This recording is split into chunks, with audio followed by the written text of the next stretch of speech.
Do you ever watch other people in the subway? It's so strange to have to ignore someone who's right up there in your face. A can of sardines springs to mind, except passengers aren't joined by a bond of thick oil or brine. Instead, they're stewing in a miasma of sweat, cologne, and annoyance. Everybody absorbed in their own little worlds, warm little cocoons. There, whizzing through the bowels of the city at a brisk clip, you'll find people reading books, newspapers, maybe on a PlayStation Portable, maybe on a smartphone. Except me, I'll always be looking through the thick glass windows at the flickering blackness just beyond. Sometimes, late at night, I hope I'll get on the same train once more so I can see it all again. It had been one of those weeks. Actually, it had been one of those months where the targets piled up like so much dirty laundry. The boss was on my case. Miserable, balding fart with his mortgage and his European sports car, writing us all for another bullshit project for some client across the country. The days and nights lost their meaning. In at work early to beat the crowd. Heading home without ever seeing the light of the sun.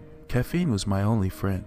The last thing on the agenda for the workday was the mad sprint for the last train home because the miserable bastard wouldn't even sign off on the late-night taxi claims. It showed up on the work-life balance indicators, he'd said. It had been another mindless day of numbers, presentation slides and texts. To be frank, I didn't even know if the version of the meaningless report I was working on was the 5th or the 50th, nor could I have told you the difference between the two. The office had already emptied out an hour before, my last coworkers giving me a commiserating pat on the back as they headed off. I cursed as I stuffed my laptop and swept some papers into my bag. I was going to miss the train. The stale warmth of the building gave way to the bitter cold as I hit the streets running. The station was deserted. Not unthinkable at this time of the night, but eerie all the same. There's something about a hollow space meant for crowds. I'm not talking about muggers or anything like that. There is an air of the forbidden about these empty spaces. That's how that night started out. Expectant, waiting for something to happen. Not that I cared at the time. The escalators were out for the night. I was wheezing hard by the time I got to the bottom. That old college fitness long drowned under an ocean of booze, buried under a mountain of fast food. I thought the last train had already left, resigning myself to a long wait for an expensive taxi ride back. I was about to leave when a train pulled up with the familiar scream of metal on metal. Graffiti adorned the gray skin of the train, tribal tattoos for the modern locomotive. The doors hiss, warm air belched from the cabin. I got in. The train, strangely, was full. Not packed, but it was crowded. I found myself a seat in between an old man in a large brown overcoat and young lady that wearing a dark formal dress, a large flower pinned to her breast, her face a mask of mascara and eyeshadow, inexpertly applied. Across from me sat a pair of army guys in fatigues, their scalps shining pink under their tight buzz cuts, and many more besides. It was a puzzling thing to have a cabin so full late at night, and with such a motley crew of inhabitants. With a shudder, the train pulled out from the station. I settled back contentedly into my seat. The network connection in the tunnels was never dependable. I had to find another way to entertain myself on the ride home. The noise from the screech of the rails and the rush of air outside seemed muted. Instead, the cabin was filled with the soft susurrus, the hushed tones of a crowd in a theater, expectant but subdued. The cabin felt colder than it should have been. Was the heating out again? It couldn't be. I was certain that the cabin was warmer than the platform a second ago, yet now, it felt like I was back outside in the howling cold. I tugged my jacket a little tighter. I looked at the hodgepodge of strange individuals in the cabin. Everybody seemed out of place. Why would there be a gaggle of high school kids, obviously inebriated, this late at night, or the waifish girl that was wearing what seemed to be a school uniform? I shifted uncomfortably on the sculpted plastic seat.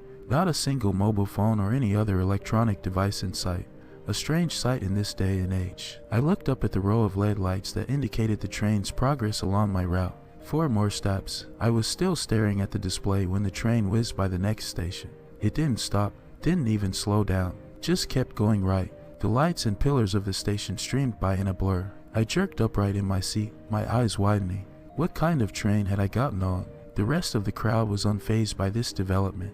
If anything, the low buzz of whispers got even louder as the train progressed. We were still hurtling through the dark tunnel, the overhead lights flickering on and off, when a little girl in the school uniform affixed me stared at me, wide-eyed. She crept over to the group of high schoolers and tugged at the sleeve of one of the young men. He must have been a basketball player, towering over his companions. He nearly had to bend double to bring his ear down to the little girl's face. Her jaw worked up and down as she whispered something to him urgently. I heard nothing over the sound of the train. He blinked and took a step back when he looked back in my direction, as though seeing me for the first time.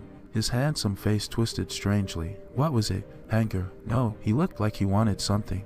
He looked hungry. His compatriots noticed the break in the conversation and directed their gazes to the focus of his attention.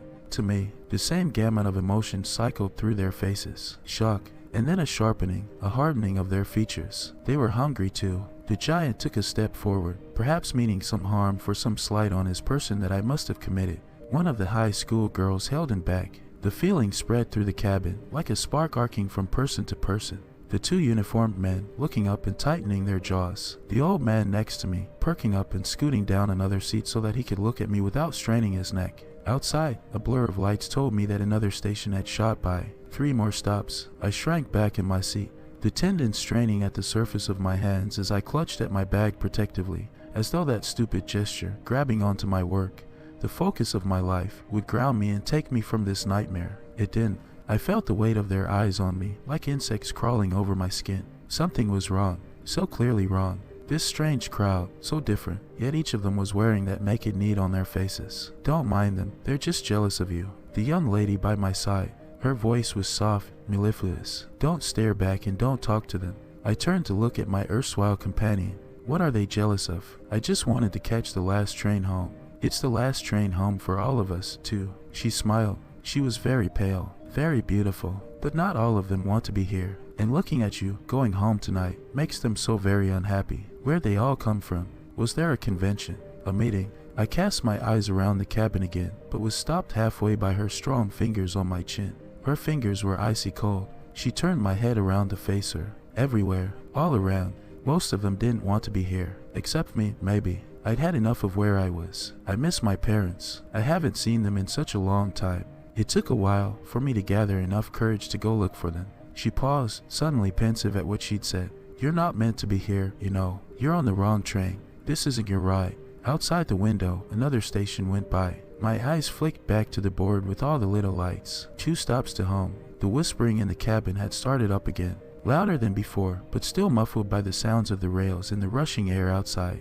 They were talking about me. The atmosphere grew oppressive. The attention of the crowd felt like a rock on my chest, a vice. My breathing grew labored, each inhalation a struggle. I wheezed. My companion sensed my discomfort. I wish I could help, she said, sadly. It'll stop when we get to the end of the line, I suppose. Her eyes lit up at the thought. She turned around and scooted up onto the seat, her knees on the hard plastic, palms on the cold glass. Even with her face pressed up against the glass, there wasn't a trace of fog on the window left by her breath, if she was even breathing at all. Here, why don't you take this? I won't need it where I'm going. She fumbled at her dress, detached the white flower, and pressed it into my hands. The sweet smell of the lily took my attention away from the pain in my chest. We're here. She was quivering with excitement as the train began to slow. I looked up at the board overhead.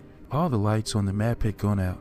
Where were we? She cupped my chin in her hands. It was only then, with her arms so close to my face, that I saw the network of fine white lines that crisscrossed her forearms. She caught the flick of my eyes towards her arms. She shrugged, sheepish. Practice makes perfect, she said. She frowned, suddenly serious again. This stop is for the rest of us. You can't join us. You have to stay here. She leaned forward quickly and gave me a kiss on my cheek. Her cold lips burned like an ice cube. The people in the cabin quickly turned their attention to the approaching platform. I felt the weight on my chest ease. The whispering grew to a crescendo as they pointed and chattered excitedly. The platform drew close, and what a sight it was. I didn't recognize the tiles or the posters. I must have taken this train 1,000 times. I could have closed my eyes and named every station in order and the time between stations if I wanted to, and yet I was lost. There was nothing on the platform that helped in any way. No signs, no directions. What the platform had was people, a milling sea of heads and faces, all expectant,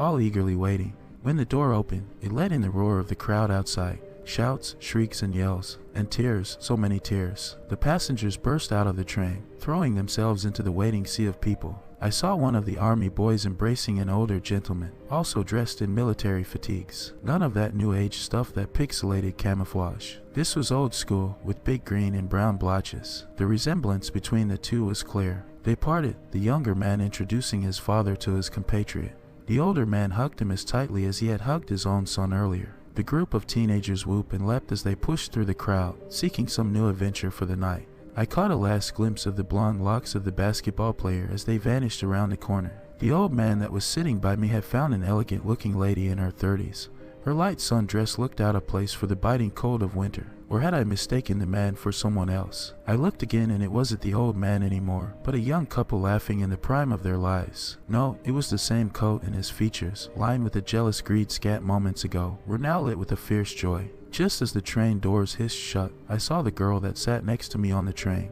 She was in tears with her arms around the well-dressed couple. She waved at me as the train pulled out of the station. I waved back. My legs shook as I got off the train at my stop. The platform was reassuringly deserted. I watched as the train screeched into the distant darkness of the tunnel. I gingerly touched the numb spot on my cheek where the girl had kissed me. My fingers came away wet.